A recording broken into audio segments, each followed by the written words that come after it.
हे मेरे महादेव, बस इतनी कृपा करना, सावन में अपने भक्तों को कभी निराश न करना, उनकी झोली खुशियों से भर देना।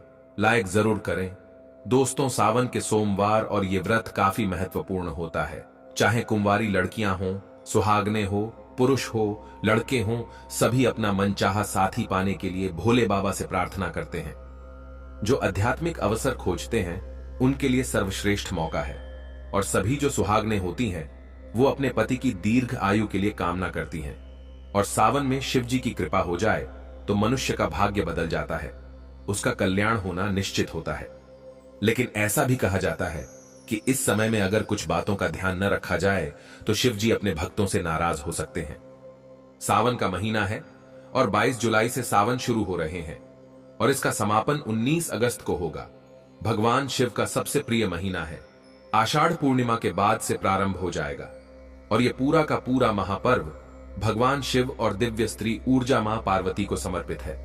वैसे तो सावन का पूरा महीना ही बहुत खास होता है भगवान शिव की पूजा के लिए, लेकिन सावन का जो सोमवार होता है इसमें भगवान भोलेनाथ की कृपा पाने के लिए यह बहुत विशेष माना जाता है। इस माह में विशेष रूप से सावन का सोमवार व्रत हुआ, मंगला गौरी हुआ, नाग पंचमी, गुरु पूर्णिमा, पुत्रदा एकादशी, पवित्रा एकादशी, हरियाली अमावस्या और सावन शिवरात्रि जैसे महत्वपूर्ण त्योहार आते हैं। इस साल सावन का महीना 29 दिनों का होगा और सावन सोमवार की शुरुआत 5 शुभ योग में हो रही है। यानी सावन का जो सोमवार है उसी दिन से पहला जो सावन है वो सोमवार से ही शुरुआत हो रहा है। और इतने सारे शुभ योग बन रहे हैं। प्रीति योग बन रहा है, आयुष्मान योग बन रहा है, नवम पंचम योग बन रहा है, शश राज योग, सभी एक तरह से राजयोग हैं जो आपके जीवन में बहुत सारी धन संपत्ति का आगमन करेगा। सर्वार्थ सिद्धि योग बन रहा है और 29 दिनों का सावन होने वाला है और कुछ खास राशियां हैं जिनको अपार लाभ की प्राप्ति होगी। ये मैं अगली वीडियो में बताऊंगा। सावन माह के कृष्ण पक्ष की प्रतिपदा तिथि है 21 जुलाई रविवार दोपहर 3:46 से शुरू हो रहा है और 22 जुलाई सोमवार दोपहर को 1:11 तक रहने वाला है। और इस बार सावन में जो 5 सोमवार पढ़ेंगे तो पहला सोमवार 22 जुलाई, दूसरा 29 जुलाई, तीसरा 5 अगस्त, चौथा सोमवार 12 अगस्त को और पांचवा आपको 19 अगस्त को पढ़ेगा। अब ये ध्यान रखना है कि सावन के दौरान कुछ कार्य हैं जिन्हें आपको जरूर करना है सभी को। और सावन में कुछ ऐसे काम हैं, चौमासा लग जाता है, भगवान विष्णु योग निद्रा में चले जाते हैं, सभी भक्त हैं, साधु संत हैं, इन सभी के लिए समय बहुत अमूल्य होता है। तो ये चौमासा जो है एक वैदिक यज्ञ के बराबर होता है। चौमासे में भगवान शिव पूरी धरती का, पृथ्वी का भार ग्रहण करते हैं। इसलिए सावन मास की और ये चौमासा के जो प्रधान देवता होते हैं ये भोलेनाथ ही होते हैं। तो सभी को ध्यान रखना है कि कुछ ऐसा काम न करें कि भोलेनाथ आपसे नाराज हो जाए। सबसे पहले तो प्रतिदिन आपको शिव जी को एक लोटा जल अर्पित करना चाहिए। हर सुबह और नहीं रोज कर सकते तो कम से कम प्रत्येक सोमवार को अवश्य अभिषेक करें। इसी सावन मास में समुद्र मंथन भी किया गया था। समुद्र मंथन के बाद जो हलाहल विष निकला था उसे भगवान शंकर ने कंठ में समाहित कर लिया था और सृष्टि की रक्षा की थी। और विषपान से महादेव का कंठ नीलवर्ण हो गया था, इसलिए इस समय भगवान का नाम नीलकंठ भी पड़ा था। विष के प्रभाव को कम करने के लिए सभी देवी देवताओं ने उन्हें जल अर्पित किया था। इसलिए इस माह में शिवलिंग पर जल चढ़ाने का खास महत्व होता है और इसीलिए हर जगह आप देखते हैं कांवर चढ़ती है, भोले बाबा को जल चढ़ाया जाता है। शिव पुराण में उल्लेख है कि भगवान शिव स्वयं ही जल है, इसलिए जल से उनके अभिषेक के रूप में आराधना करने से उत्तम फलों की प्राप्ति होती है। दोस्तों, सोमवार के दिन आपको क्या करना है?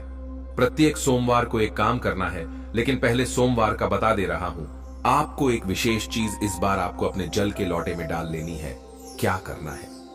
सोमवार के दिन सबसे पहले ब्रह्म मुहूर्त में उठकर भोलेनाथ का ध्यान करते हुए व्रत का संकल्प कीजिए।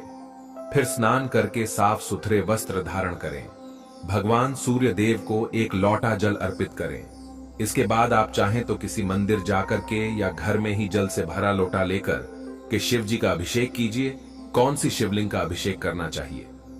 बहुत लोग प्रश्न करते हैं, तो आपको या तो अगर आपके अंदर बहुत सारा आपको पावर चाहिए, पैसा चाहिए, अट्रैक्शन चाहिए, तो आपको सबसे अच्छा है पारद का शिवलिंग इस्तेमाल करना चाहिए।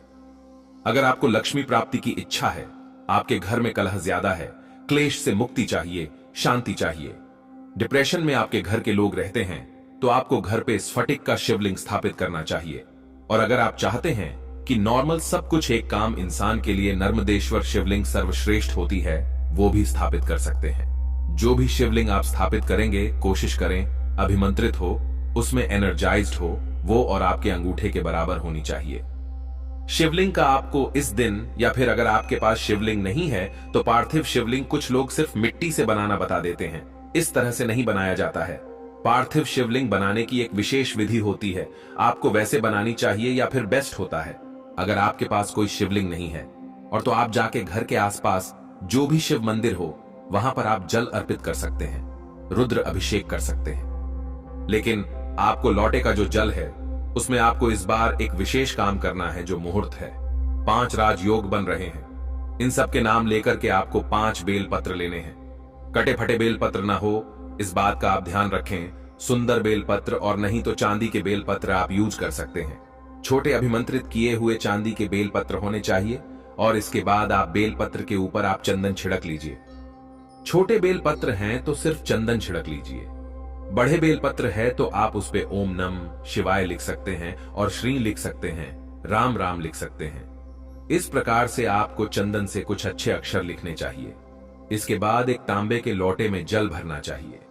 थोड़ा सा गंगा जल है तो वो डाल लीजिए और उसमें कुछ साबुत साफ चावल अक्षत जो बिना टूटे हुए चावल है वो आपको डालने चाहिए। अब थोड़े से पुष्प ले लीजिए और लोटे के ऊपर बेलपत्र और पुष्प रख करके आपको मंदिर जाना चाहिए या घर में ही ओम नमः शिवाय का 27 बार जाप करें। इसके बाद भोले बाबा को आपको वो जल अर्पित कर देना है। भोले बाबा को पंचामृत भी बहुत पसंद होता है, इसलिए जल चढ़ाने के बाद आप चाहे तो शिवलिंग पर पंचामृत से भी अभिषेक कर सकते हैं। लेकिन जब भी पंचामृत से अभिषेक करें तो ऐसा नहीं है कि कच्चा दूध या पंचामृत से अभिषेक किया और छोड़ के आ गए। नहीं, उसके बाद शुद्ध जल से आपको अवश्य अभिषेक करना चाहिए। पूरे समय ओम नम शिवाय, ओम नम शिवाय, ओम नम शिवाय इसका जाप करते रहे। शुद्ध जल से अभिषेक करने के बाद हो सके तो एक छोटे से रुमाली या तौलिए से भोले बाबा को पोंछे चंदन से आप त्रिपुंड बना सकते हैं।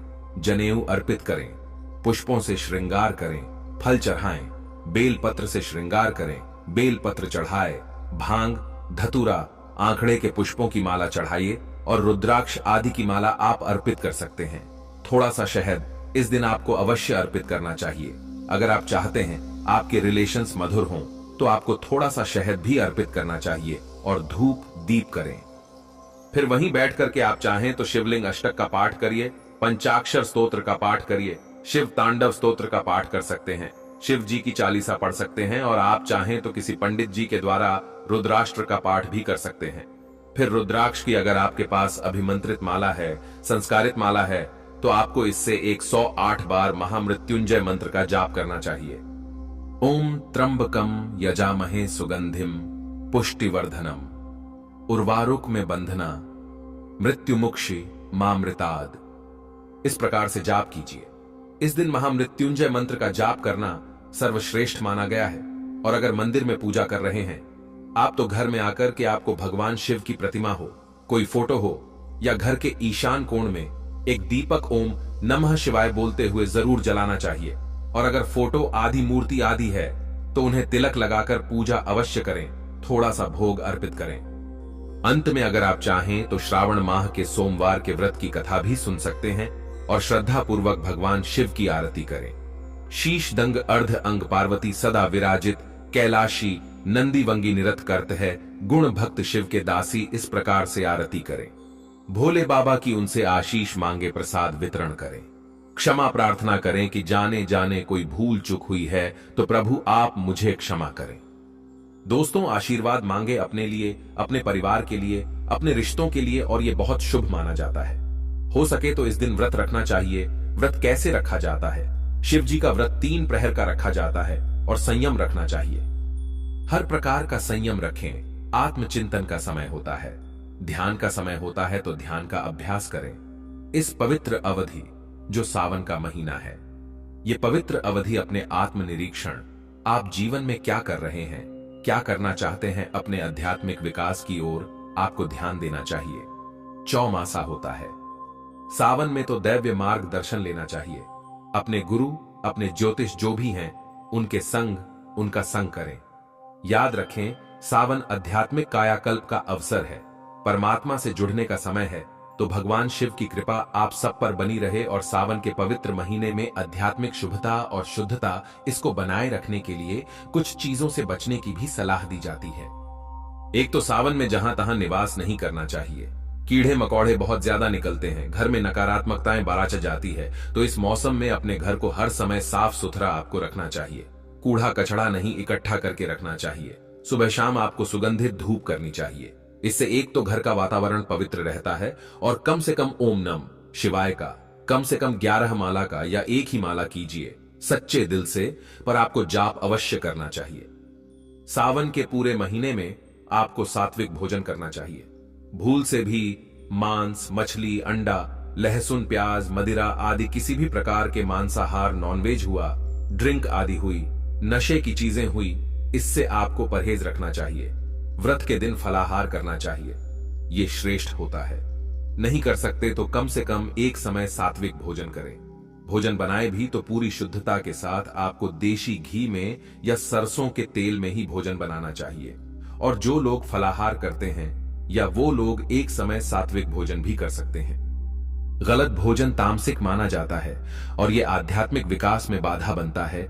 यह आपके दिमाग और शरीर के संतुलन को बिगाड़ देता है। आपके स्वास्थ्य और आपके आध्यात्मिक कल्याण, आज तक आपकी जितनी पदयात्रा हुई है वो सभी के फल को नष्ट कर देता है। पाचन तंत्र सावन के महीने में धीमी गति से काम करता है, इसलिए इस मौसम में विशेष रूप से खान पान अगर नहीं भी सही रखा गया तो आपकी सेहत खराब हो सकती है। इसलिए आपको ध्यान रखना चाहिए। नियमों का पूरी तरह से पालन करें। व्रत को अधूरा नहीं छोड़ना चाहिए। जैसे कुछ लोग 4 सोमवार व्रत का संकल्प लेते हैं लेकिन 2 करके छोड़ देते हैं। अगर आपको लगता है मैं 4 सोमवार नहीं कर पाऊंगा, 2 ही कर पाऊंगा, तो मन में 2 का ही संकल्प लीजिए। बाद में आपकी इच्छा हो तो 4 सोमवार या 5 सोमवार का संकल्प ले सकते हैं। और व्रत या फिर आपको संकल्प लेने की आवश्यकता ही नहीं है। आप मन में कर लीजिए कि मुझसे जितने हो पाएंगे मैं उतना करूंगा। ये सोच करके आपको आचरण को पवित्र रखें। किसी का भी दिल दुखाए बिना आपको व्रत को धारण करना चाहिए। आप देखेंगे यही सावन का महीना आपको कितना फलदायी होगा। किसी भी प्रकार के नकारात्मक विचार है, क्रोध है, हानि है, आप मंदिर आदि में जाएंगे। किसी के ऊपर बुरी नजर रखना, किसी के प्रति झूठे आकर्षण से बचना, शादीशुदा महिलाओं से बातचीत करना, छेड़खानी करना, पराई स्त्रियों से, पराये पुरुषों से संपर्क बनाना, ये सभी चीजें आपके आध्यात्मिक यात्रा में बाधाएं पैदा करती हैं। अपने विचारों को शुद्ध रखें। किसी प्रकार का अशुद्ध विचार भी मन में ना लाएं। अशुद्ध व्यवहार न करें। अपनी यौन पवित्रता को भी बनाकर रखें। किसी भी तरह के माया जाल में न फंसे। कायाकल्प का काल है और जीवन साथी के साथ भी आपको मर्यादापूर्ण व्यवहार करना चाहिए। किसी भी तरह के झगड़े, खराब व्यवहार ये संबंधों में दूरियां बनाते हैं। इसलिए जितना संभव हो रिलैक्स रहें और दूसरों पर गुस्सा करने से आपको बचना चाहिए। आपको इस दौरान किसी भी प्रकार की पढ़ पंचायती में भी नहीं पढ़ना चाहिए, क्योंकि दूसरों की नकारात्मक ऊर्जाएं आप अपने अंदर घर कर रहे हैं। झूठ का सहारा लेकर के किसी भी काम को न करें। भोले बाबा छोटी सी पूजा से प्रसन्न हो जाते हैं, लेकिन जो लोग झूठ का सहारा लेते हैं जीवन में उनसे कभी भी भोले बाबा प्रसन्न नहीं होते हैं, न वो उन्हें शुभ फल देते हैं। अपने बड़े बुजुर्गों का सम्मान करें। किसी भी प्रकार से किसी का अनादर न करें और कोई भी ऐसा कटु वचन किसी को ना बोलें जिससे किसी का मन दुखी हो जाए, वो नाराज हो जाए। घर के सभी लोगों के साथ अच्छा व्यवहार करें।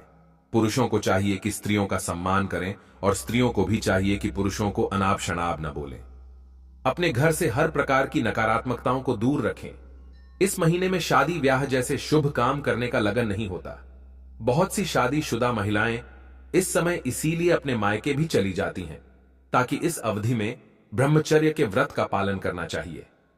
मर्कंडू ऋषि के पुत्र मार्कंडे ने लंबी आयु के लिए सावन माह में ही घोर तपस्या कर ब्रह्मचर्य का पालन कर शिव जी की कृपा प्राप्त की थी, जिससे मिली मंत्र शक्तियों के सामने मृत्यु के देवता यमराज भी नतमस्तक हो गए थे। अतः इस माह में ज्यादा से ज्यादा तपस्या करें, ज्यादा से ज्यादा ब्रह्मचर्य के व्रत का पालन करें। अनावश्यक यात्राओं से भी आपको बचना चाहिए। इस दौरान की गई यात्राएं सफल नहीं होती हैं, उल्टा कुमार्ग पर लेकर जाती है, दुर्भाग्य को पैदा करती है।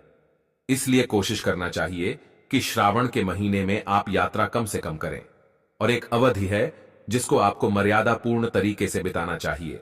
सावन में बाल भी नहीं काटने चाहिए, दाढ़ी मूछ नहीं काटने चाहिए, नाखून नहीं काटने चाहिए। वैसे तो देखा जाए तो ये एक धार्मिक मान्यता है जिसका पालन वर्षों से किया जा रहा है।